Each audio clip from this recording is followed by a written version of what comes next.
En toute franchise. Votre rendez-vous d'assurance. Baudouin de Saint-Chéraud. Aujourd'hui, en toute franchise, reçoit Davy Coiron, expert coach pour le groupe Saretech. En toute franchise. Baudouin de Saint-Chéraud. Bonjour Davy. Bonjour Baudouin. Écoute, je suis hyper heureux de te recevoir aujourd'hui pour plusieurs raisons. D'abord, tu es un expert dans ton domaine, mais aussi tu es formateur. Tu fais des petites vidéos que tu mets aussi sur LinkedIn pour le groupe Saretech. Est-ce que tu peux nous présenter Saretech, ton parcours, nous dire un peu ce que tu fais exactement pour que nos auditeurs comprennent quel est ton métier? C'est un plaisir d'être là. Merci beaucoup pour cette invitation. Moi, effectivement, je suis expert pour les compagnies d'assurance dans le cadre des sinistres liés au bâtiment, l'incendie, le dégât des eaux, la tempête, grêle, neige. J'interviens à la suite d'un sinistre garanti par les compagnies d'assurance. Mon poste, c'est expert coach au sein du groupe Saretech. Et figure-toi que là, je viens de fêter mes 10 ans au sein de ce groupe. Je suis entré en tant qu'apprenti, ensuite expert, ensuite animateur d'une équipe, référent technique pour l'Île-de-France. Et aujourd'hui, je suis expert coach. Le groupe Saretech, rapide présentation, il existe depuis 45 ans. Il est composé de 1800 collaborateurs. Et une journée type chez Saretech, c'est 1300 visites réalisées, 370 expertises à distance, 10 sinistres dont l'enjeu est supérieur à 150 000 euros et un sinistre traité dont l'enjeu est supérieur à 1 million d'euros. On fait de l'expertise, mais aussi du conseil, de la gestion de la prévention et de la réparation après sinistre. Me concernant, comme tu l'as dit, je suis expert coach. Expert coach parce que je coach une vingtaine d'experts débutants. Ils viennent d'arriver chez nous, ils passent à la moulinette avec moi pendant 1 an environ. Je les accompagne en rendez-vous pour étudier leur posture et faire d'eux de super experts et offrir aux assurés une expérience client exceptionnelle. Je les accompagne également au bureau pour les aider à sortir leur dossier. Je leur fais des mini-formations et on analyse l'ensemble de leurs sinistres traités. D'autre part, je suis formateur, cette fois-ci au national pour le groupe Saretech. Je forme également en école d'ingénieur. On va prendre le cas d'un sinistre grêle. À quel moment tu interviens, du coup, lorsque tu es mandaté par l'assureur, et quel est ton rôle? Je te propose qu'on prenne un exemple assez récent, un événement majeur de chute de la grêle, admettons là sur la région de Rennes où nous sommes aujourd'hui. On se retrouve donc avec des dizaines, voire des centaines d'habitats sinistrés. Le premier réflexe, si tu as ta maison qui a été endommagée par cette grêle, ça va être de chercher des mesures conservatoires tout de suite pour essayer de bâcher cette toiture afin d'éviter que l'eau s'infiltre. Mais bon courage à toi parce que souvent à ce moment-là, les couvreurs sont débordés, les pompiers aussi n'ont plus de bâche. Et alors le deuxième réflexe, ça va être de déclarer ce sinistre à ton assureur multirisque habitation au titre de ta garantie tempête, grêle, neige. Alors, j'interviens juste pour dire une chose. Appelez votre intermédiaire avant de déclarer votre sinistre pour être sûr que ça vaut le coup de le déclarer. Mais sinon, oui, dans le cas d'une sinistre grêle, il n'y a pas de problème, vous pouvez le déclarer. Alors, le sinistre, une fois déclaré, l'assureur va mandater un cabinet d'expertise. C'est là qu'on intervient et le rôle du premier interlocuteur dans un cabinet d'expertise, il est hyper compliqué. Parce que ce premier interlocuteur va devoir typer ce dossier. Est-ce que c'est un sinistre qui rend l'habitat impropre à destination, impropre à l'habitation, ou est-ce que finalement c'est un tout petit sinistre qui ne nécessite pas une extrême urgence? Parce que dans ce genre d'événement, l'ensemble de la profession est mobilisée. On a, nous, au sein du groupe Saretech, une cellule EGA, événements de grande ampleur, et tout un fonctionnement qui a pour conséquence que bon nombre d'experts vont converger en fait vers cet événement-là pour essayer d'avoir des disponibilités au plus court.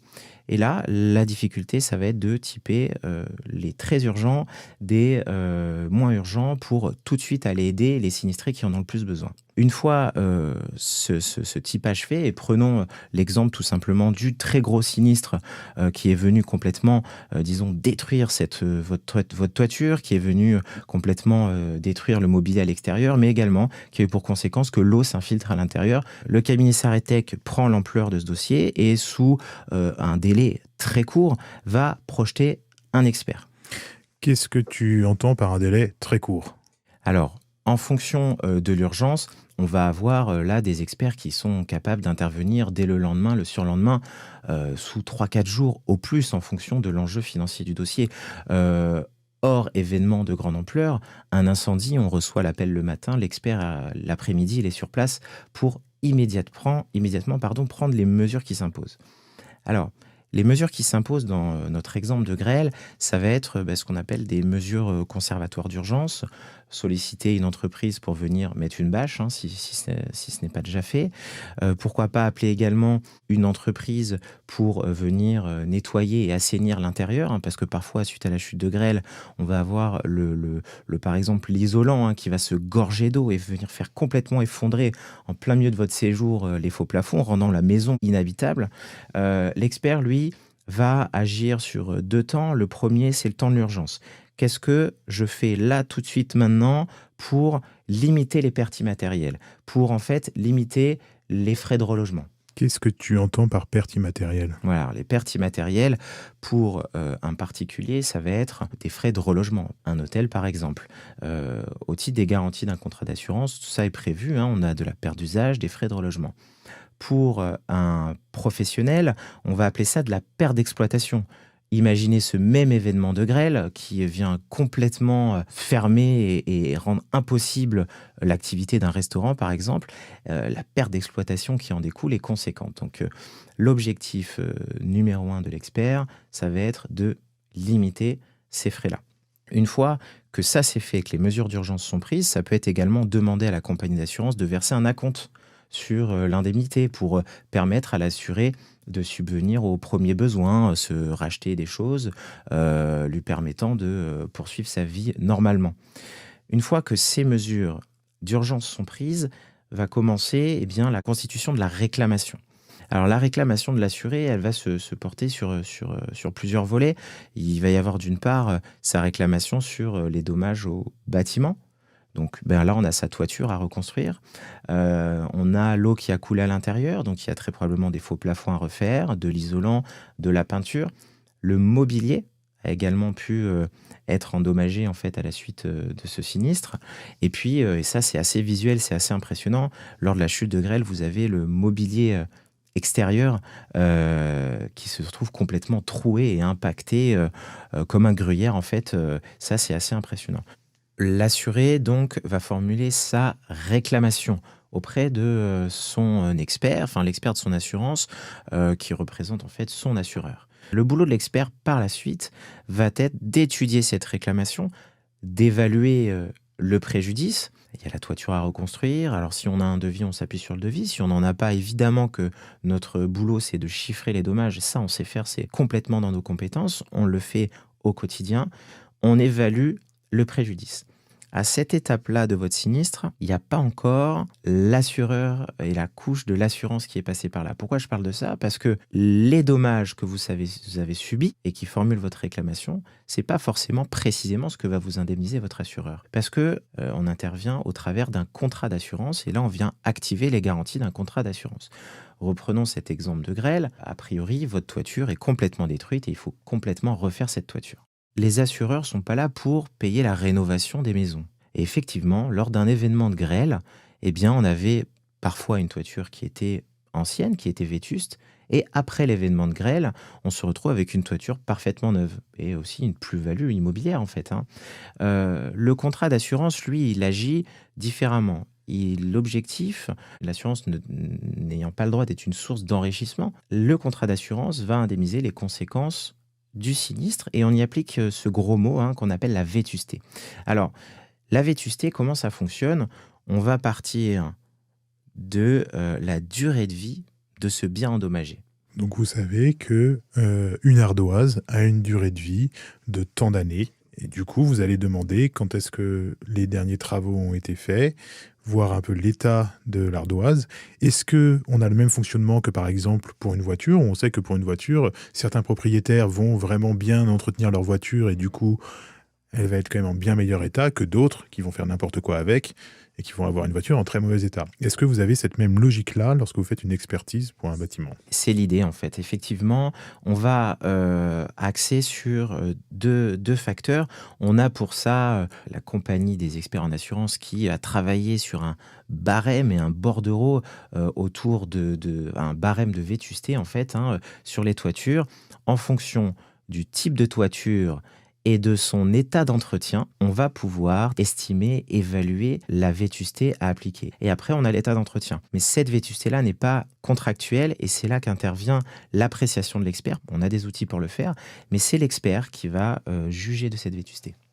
Est-ce que si je suis un champion de l'entretien, que j'ai une vétusté, mettons que mes ardoises, elles ont une durée de vie de 30 ans, ça fait 40 ans que je n'ai pas refait la toiture parce que je l'entretiens super bien et que tous les ans, j'ai quelqu'un qui vient remettre des ardoises, est-ce que j'aurai quand même un accompagnement de mon assurance?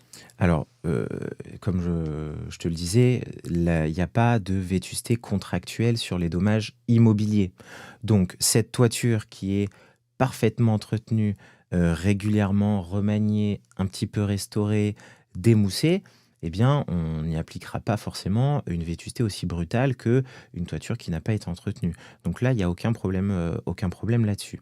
Alors, ce gros mot de vétusté, pour les assureurs, et notamment Generali, il y a des garanties de valeur à neuf. C'est-à-dire que, par exemple, si l'expert juge une vétusté de 20% sur votre toiture, eh bien, ces 20% seront intégralement récupérables sur présentation de factures attestant de la bonne remise en état de cette toiture. Quand tu dis qu'ils seront récupérables, ça veut dire qu'il va d'abord falloir faire le chantier de remise en état de la toiture. On va être indemnisé peut-être en amont de la vétusté déduite, mais on va avoir après les 20% manquants sur facture. C'est exactement ça. Notre exemple de vétusté de 20%, vous allez percevoir immédiatement 80% de la somme des dommages. Vous réalisez les travaux, le code des assurances et votre contrat vous donnent 2 ans pour réaliser ces travaux. À réception de la facture, votre assureur vous indemnisera des 20% manquants. C'est ça qu'on appelle la vétusté récupérable. La vétusté peut être également non récupérable. Si on excède la garantie valeur à neuf, très souvent pour les assureurs, c'est 25%. Si on excède ces 25%, eh bien, votre assureur vous indemnisera valeur vétusté déduite, puis les 25% sur présentation de facture, et puis le différé entre la vétusté appliquée et ces 25% restera à votre charge. Admettons, on se dit que ça, c'est ce qu'on apporte de notre poche pour que la toiture soit rénovée. Les assureurs accompagnent dans les contrats d'assurance les assurés lésés. L'objectif de l'assureur, c'est qu'à la fin, votre préjudice soit correctement réparé. Donc cette vétusté, elle est souvent récupérable. Parfois, il en reste un petit peu à la charge de l'assuré qui a été lésé par ce sinistre. Mais en réalité, au bout de l'histoire, votre assureur vous a correctement indemnisé. C'est très souvent ce qui ressort. Concernant les biens mobiliers, on reprend ce mobilier de jardin là, qui a été complètement troué et ravagé par la grêle. Cette fois-ci, pour que vous soyez indemnisé correctement pour ces biens mobiliers, souvent il y a des packs à souscrire. Alors, vous avez le pack jardin qui va vous couvrir le mobilier extérieur. Vous avez le pack qui permet le remplacement à neuf de ce mobilier. Sinon, il sera indemnisé vétusté déduite. Donc, lorsqu'on souscrit un contrat d'assurance, il faut être vigilant à notre configuration. En toute franchise, Baudouin de Saint-Chéraud. Moi, j'ai une petite question quand même, c'est que tu es expert, tu es mandaté par une compagnie. On pourrait aussi légitimement se demander si tu vas pas agir que dans l'intérêt de la compagnie. Du coup, quel est l'intérêt pour un assuré de prendre un expert d'assuré ? Alors, les experts d'assurance sont soumis à une déontologie et ont cette obligation d'objectivité. Un expert, lorsqu'il aborde un dossier, il n'aborde pas un dossier en se disant comment je vais faire pour indemniser le moins possible. Surtout pas. Il essaye d'être droit dans ses bottes et d'être objectif. Effectivement, un assuré peut s'offrir les services d'un expert d'assureur. Qu'est-ce que c'est que ça, un expert d'assuré ? C'est un expert qui va aider l'assuré à constituer sa réclamation, à constituer son état des pertes. Clairement, lorsque vous avez votre maison qui est ravagée par un incendie, c'est énormément de boulot de constituer son état des pertes mobilier, de réunir des devis d'entreprise de chaque corps d'État, de piloter tout ça, d'aller lire les petites lignes du contrat qui permettront d'obtenir une indemnité sur certains frais auxquels on n'avait pas forcément pensé. L'expert d'assuré, c'est un service que s'offre l'assuré, mais qui, dans certains contrats d'assurance, ceci dit de moins en moins, mais dans certains contrats d'assurance, peut faire l'objet d'une garantie et d'une prise en charge contractuelle par l'assureur, c'est-à-dire qu'il travaille pour vous aider à formuler votre réclamation, mais ces frais-là, ces honoraires à lui, c'est plafonné évidemment, peuvent être indemnisés par la compagnie d'assurance. Merci beaucoup, Davy, pour ces précisions sur l'expert d'assuré. Si on revient un peu à notre sinistre grêle, qu'est-ce qui se passe si je suis locataire de cette maison ? Qui va être indemnisé? Parce que le mobilier m'appartient, moi, en tant que locataire. Mais je suis pas sûr que la toiture m'appartienne. Enfin, je suis même sûr qu'elle ne m'appartient pas. Alors, dans le cas d'une grêle avec un locataire de maison, là, il va y avoir un raisonnement par propriété des biens endommagés. Le propriétaire devra déclarer ce sinistre à son assureur. Le locataire devra également déclarer ce sinistre à son assureur, qui va mandater un expert pour l'indemniser pour ses biens. Le propriétaire devra faire de même, qui va devoir l'indemniser pour ses biens immobiliers. À ne pas confondre avec une simple infiltration d'eau au travers de la toiture, qui, hors garantie tempête grêle-neige, va être instruite au titre de la garantie dégâts des eaux.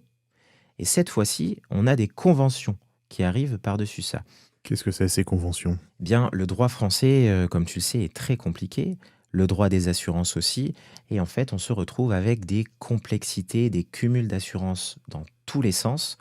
Les conventions passées entre les assureurs vont permettre de simplifier la gestion des sinistres afin que l'assuré puisse bénéficier d'une expérience client simple, fluide et efficace en essayant d'avoir le moins d'interlocuteurs possible.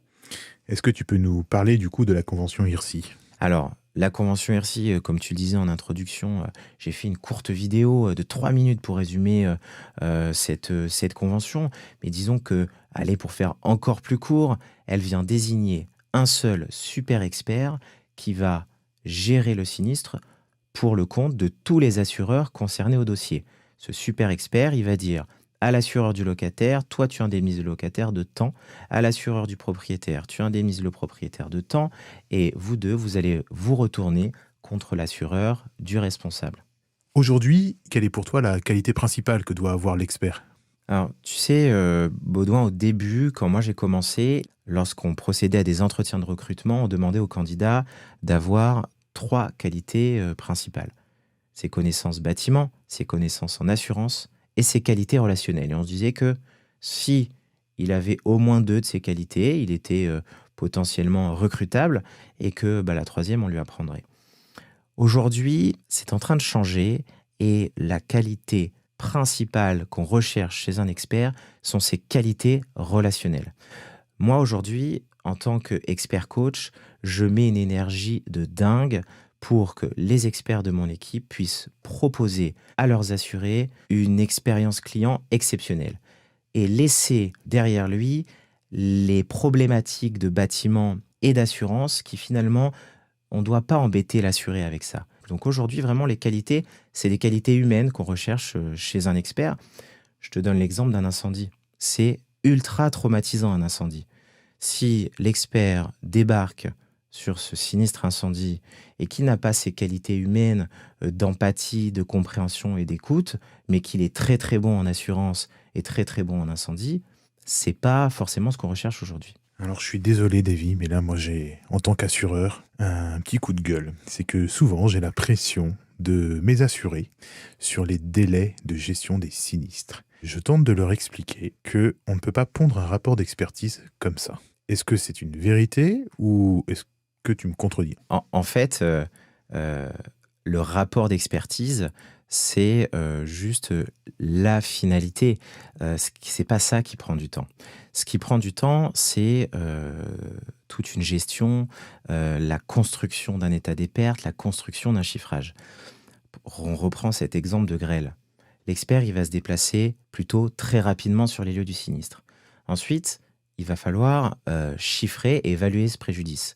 Soit l'expert est en mesure de le faire, soit c'est à l'assuré de bosser un petit peu en faisant faire des devis, etc. Bon, une fois que l'état des pertes et les garanties sont appliquées, rédiger un rapport d'expertise, ça se fait en une journée, en 2 jours, 3 jours, en moins d'une semaine. Après la réunion de clôture, l'assureur a entre les mains ce rapport d'expertise. Mais dans notre exemple de grêle, c'est pas ça qui va prendre du temps. C'est que l'ensemble de la profession des artisans sera complètement débordé et ta toiture, malheureusement, il va falloir attendre parce que ça va être surtout les délais de chantier qui vont s'imposer. Un rapport d'expertise qui ne serait pas déposé rapidement, c'est qu'on a une problématique autre, une problématique, une complexité, une fuite par exemple qui ne s'arrête pas. Et l'expert va essayer d'aider l'assuré en écrivant à l'ensemble des intervenants pour leur demander de faire nécessaire pour rechercher et réparer la cause des infiltrations. Mais rédiger un rapport d'expertise, aujourd'hui grâce à nos outils, le groupe Saretec, on finalise les rapports pendant le rendez-vous. On rédige en fait le rapport d'expertise avec l'assuré, on chiffre avec lui, on lui fait signer la lettre d'accord et on appuie sur la finalisation. Ça envoie une instruction au service administratif qui, dans la journée, le met en forme et l'envoie. Donc le délai de dépôt du rapport, maintenant, c'est plus un sujet.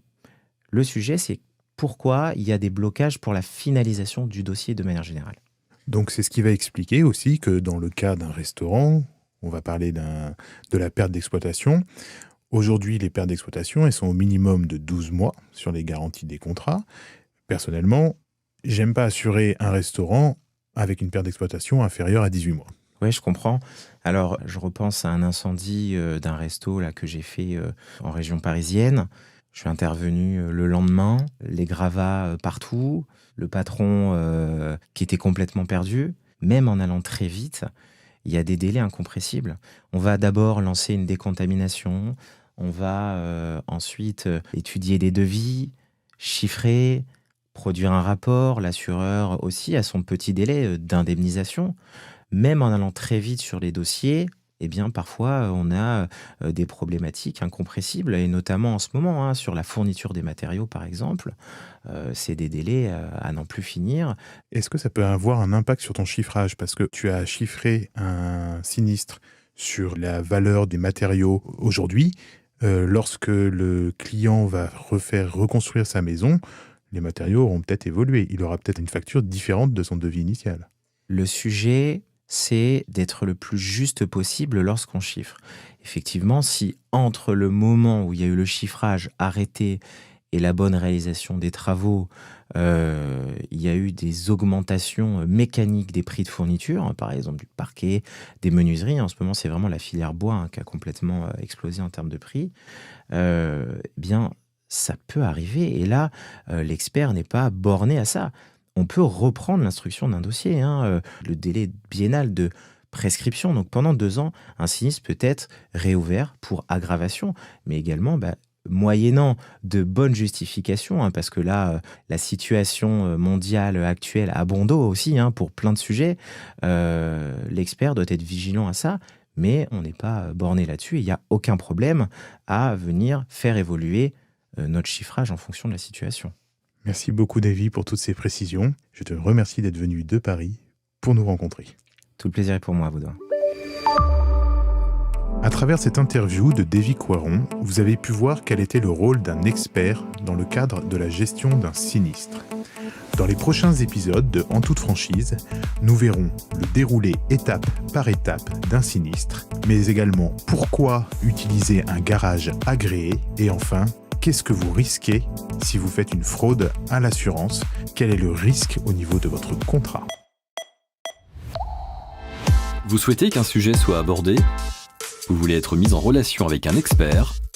Vous souhaitez revoir vos assurances? Envoyez un mail à podcast@saintchéraud.fr.